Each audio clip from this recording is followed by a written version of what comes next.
Assalamualaikum warahmatullahi wabarakatuh. Perkenalkan, kami dari kelompok 6 ingin mempresentasikan hasil resumen kami yang berjudul Reformasi. Perkenalkan, nama saya Mutia Yusuf Al-Amri dengan NIM 2462541. Perkenalkan, nama saya Andi Nur Azizah dengan NIM 2462555. Perkenalkan, nama saya Najah Harinisa dengan NIM 2462562. Assalamualaikum warahmatullahi wabarakatuh. Perkenalkan, nama saya Fadil Muhammad Ali dengan NIM 2462557. Perkenalkan, nama saya Zulfikar Abdul Ghani dengan nomor NIM 2462540. Pengertian reformasi menurut Kamus Besar Bahasa Indonesia, reformasi adalah perubahan secara drastis untuk perbaikan dalam bidang sosial, politik, atau agama dalam suatu masyarakat atau negara. Secara garis besar, reformasi dapat diartikan sebagai pembaharuan. Era reformasi berlangsung sejak 1998 atau tepatnya sejak Soeharto lengser. Masa reformasi di Indonesia dimulai dengan mundurnya Soeharto dari jabatan presiden dan berakhirnya era Orde Baru. Soeharto resmi mundur pada 21 Mei 1998. Setelah pecah kerusuhan di berbagai daerah Indonesia, gelombang protes terhadap pemerintah Soeharto dilatar belakangi krisis moneter yang melanda Indonesia sejak 1997. Berikut dampak reformasi 1998 terhadap Indonesia. 1. Perubahan politik yang signifikan termasuk pergantian kepemimpinan dari Soeharto ke B.J. Habibie. 2. Peningkatan kebebasan berpendapat dan ekspresi bagi masyarakat. 3. Terbentuknya era reformasi yang mengkomodikasi partisipasi masyarakat dalam pengambilan keputusan. 4. Perubahan dalam sistem pemilihan umum dalam pemilihan presiden dan wakil presiden serta anggota DPR, DPD, dan DPRD yang dilakukan secara bersamaan. 5. Peningkatan transparansi dan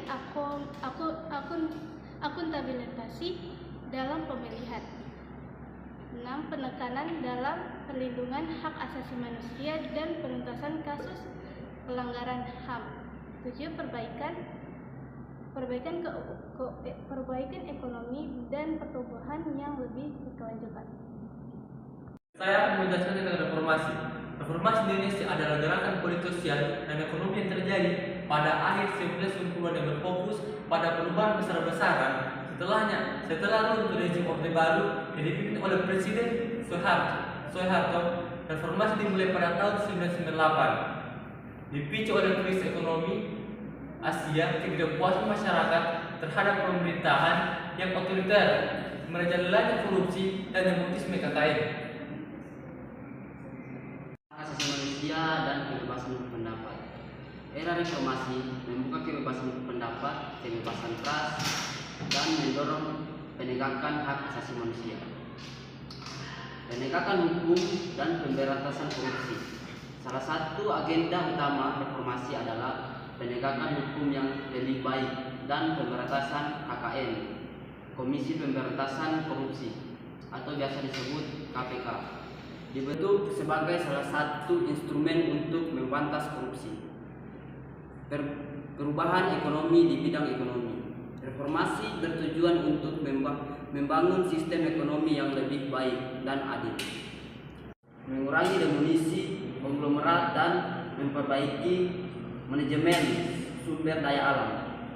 Reformasi membuka jalan bagi demokrasi yang lebih sehat di Indonesia.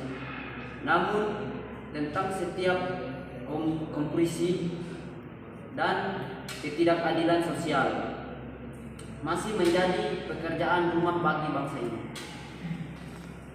8. Dukungan untuk pembangunan sosial dan penanggulangan kemiskinan. 9. Peningkatan kesadaran politik dan partisipasi masyarakat. 10. Perubahan dalam tatanan sosial dan budaya, termasuk kesadaran akan pentingnya pluralisme dan toleransi. 11. Pembukaan ruang bagi media yang lebih bebas dan independen. 12. Peningkatan kesetaraan gender dan perlindungan terhadap hak-hak perempuan. 13. Peningkatan peran masyarakat sipil dalam mengawasi dan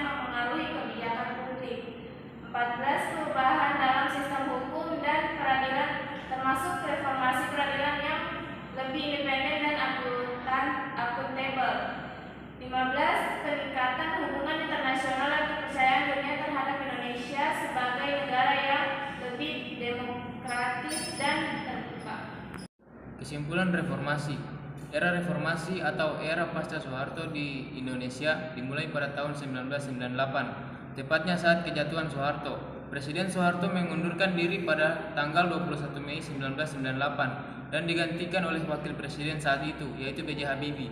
Isu-isu selama periode ini diantaranya dorongan untuk menerapkan demokrasi dan pemerintahan sipil yang lebih kuat, elemen militer yang mencoba untuk mempertahankan pengaruhnya, Islamisme yang tumbuh dalam politik dan masyarakat umum, serta tuntutan otonomi daerah yang lebih besar. Proses reformasi menghasilkan tingkat kebebasan berbicara yang lebih tinggi, berbeda dengan penyeksoran yang meluas saat Orde Baru. Akibatnya, debat politik menjadi lebih terbuka di media massa dan ekspresi jadi makin meningkat.